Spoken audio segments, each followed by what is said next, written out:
Hello everyone, welcome to crypto TV. Crypto world से जुड़े latest update के साथ मैं संदीप कसालकर आप सभी का स्वागत करता हूं। आइए देखते हैं क्या कुछ हुआ क्रिप्टो की दुनिया में। रुक करते पहले हेडलाइंस की।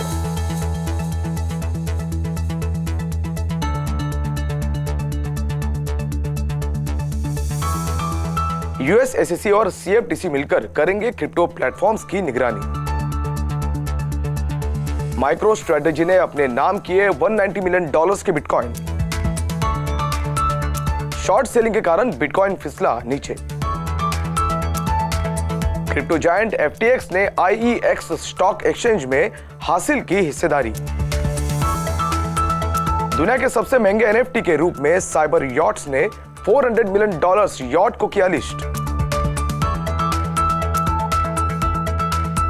ट्रेजर क्रिप्टो वॉलेट्स बने मेल चिम के जरिए फिशिंग का शिकार।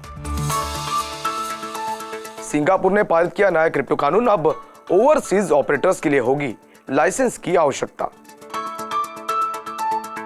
जर्मन पुलिस ने $1.3 बिलियन की अवैध डार्कनेट फर्म को किया बंद। अब देखते हैं खबरें विस्तार से। US securities and exchange commission के अध्यक्ष गैरी गेंसलर ने कहा कि उनकी एजेंसी क्रिप्टो ट्रेडिंग प्लेटफॉर्म के सुपरविजन को अपने यूएस कमोडिटीज के रेगुलेटर्स के बीच बांटने के विकल्प की तलाश कर रही है, क्योंकि ज्यादातर प्लेटफॉर्म्स में टोकन शामिल है जो सिक्योरिटीज के साथ साथ कमोडिटीज के डेफिनेशन में फिट होते हैं। ऐसे में गेंसलर ने university of Pennsylvania's law school event में बात करते हुए कहा कि उन्होंने अपने स्टाफ को जॉइंट सुपरविजन फ्रेमवर्क को एक्सप्लोर करने के लिए फ्यूचर ट्रेडिंग कमीशन के साथ काम करने के लिए कहा था। इस तरह से गेंसलर ने कहा कि सिक्योरिटीज और कमोडिटीज आपस में जुड़े हुए हैं और साथ ही संकेत दिया कि कोई भी एजेंसी ऐसी जगहों पर अकेले निगरानी नहीं कर सकती है।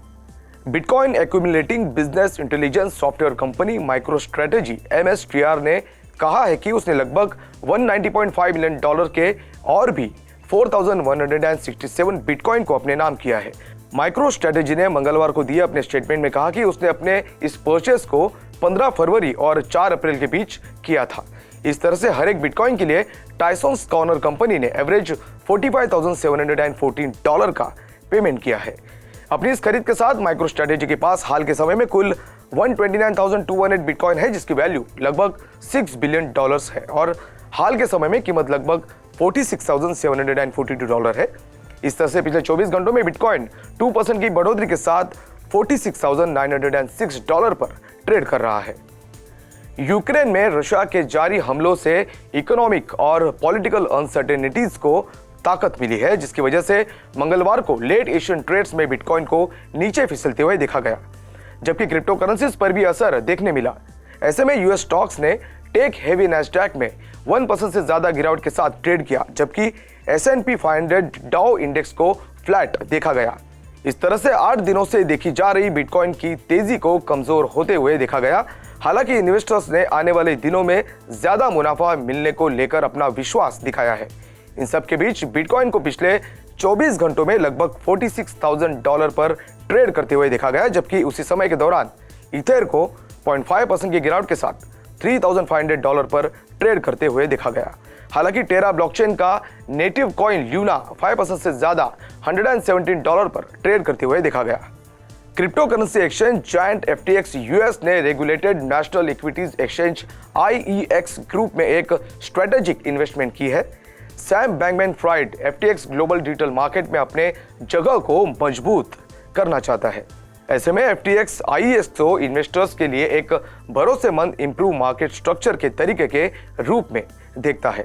हालांकि FTX के इन्वेस्टमेंट के साइज के बारे में खुलासा नहीं किया गया है, लेकिन FTX के स्पोक्स पर्सन ने घोषणा करते हुए बताया कि वो IEX का सिग्निफिकेंट शेयर होल्डर बन जाएगा। इन सब के बीच डील मई के महीने में कस्टमरी कंडीशंस और रेगुलेटरी अप्रूवल के अधीन क्लोज होने की संभावना है। साइबर यॉट्स दुनिया की पहली मेटावर्स यॉट कंपनी, जो मॉनसून ब्लॉकचेन कॉर्पोरेशन का एक डिवीजन है, उसने फिजिकल यॉट को दुनिया के सबसे महंगे NFT के रूप में लिस्ट किया है। $400 मिलियन की कीमत वाली इंदाह नाम की 120 मीटर मेगा यॉट को अब इथेरियम, बिटकॉइन और बिटकॉइन लैटिनम में खरीदा जा सकता है। मेगा यॉट 12 कैबिन्स में कुल 24 गेस्ट को एकोमोडेट कर सकता है और 7000 नॉटिकल माइल्स की सीमा के साथ 24 नॉट्स की टॉप स्पीड से पानी में उठ सकता है। बता दें कि एनएफटी के अलावा बायर को वास्तविक दुनिया भी प्राप्त होगी। Fully constructed 394 foot mega yacht उसी डिजाइन पर आधारित है जिसे दुनिया के सबसे सम्मानित लग्जरी यॉट शिप बिल्डर्स में से एक द्वारा बिल्ड किया गया है। Hardware crypto wallet provider treasure ने ईमेल फिशिंग कैंपेन के बारे में जानकारी मिलने के बाद एक जांच की घोषणा की है। बात करें कॉम्प्रोमाइज मेलिंग लिस्ट की, तो इसका इस्तेमाल लोगों को डेटा ब्रीच का फेक नोटिफिकेशन भेजकर उनके वॉलेट से फंड चुराने की कोशिश का एक हिस्सा है। ट्रेजर को इसके बारे में तब जानकारी मिली जब कई यूजर्स ने ट्विटर के माध्यम से इस तरह के मेल मिलने के बारे में ट्वीट किया। दरअसल यूजर्स को ऐप डाउनलोड करने के लिए treasure.us से मेल मिला था, जबकि ट्रेजर के असल डोमेन का नाम treasure.io है।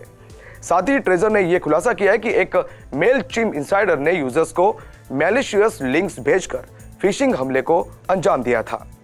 सिंगापुर की पार्लियामेंट ने ट्यूसडे को एक कानून पारित किया जिसके तहत स्टेट में क्रिप्टो बिजनेस कर सकते हैं, वहीं ओवरसीज में बिजनेस करने के लिए लाइसेंस की आवश्यकता होगी।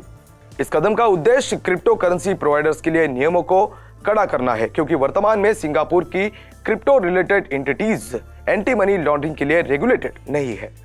पब्लिक स्पेसेस और मीडिया में क्रिप्टो एड्स को सीमित करने के लिए दिशा निर्देश जारी करते हुए सिंगापुर वेब3 कंपनियों पर कड़े कदम उठा रहा है।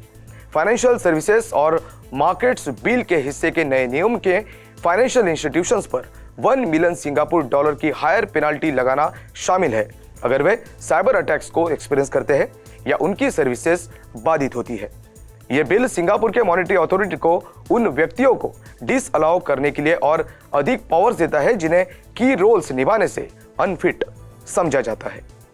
जर्मन लॉ इन्फोर्समेंट ने सबसे बड़े अवैध डार्कनेट मार्केट प्लेस को बंद कर दिया है, जिसमें $25 मिलियन से ज्यादा के बिटकॉइन जब्त कर लिए गए हैं। इस बारे में बात करते हुए एंटी साइबर क्राइम यूनिट ने कहा कि Russian language hydra market platform का इस्तेमाल ड्रग ट्रैफिकिंग और मनी लॉन्ड्रिंग के लिए किया गया था, जिसके तहत साल 2020 में 1.2 बिलियन यूरो की बिक्री की गई थी। ऐसे में प्रोसिक्यूटर्स ने कहा कि उन्होंने कुल 543 बिटकॉइन को जब्त किया है। बता दें कि हाइड्रा मार्केट के पास 17 मिलियन क्लाइंट्स अकाउंट्स के साथ 19,000 से ज्यादा सेल्स अकाउंट मौजूद थे। वही उसका सर्वर स्ट्रक्चर जर्मनी में था। आज के लिए बस इतना ही। क्रिप्टो वर्ल्ड से जुड़ी नई खबरों के साथ बने रहिए क्रिप्टो टीवी के साथ। तब तक के लिए मैं संदीप कसालकर आपसे विदा लेता हूं। नमस्कार।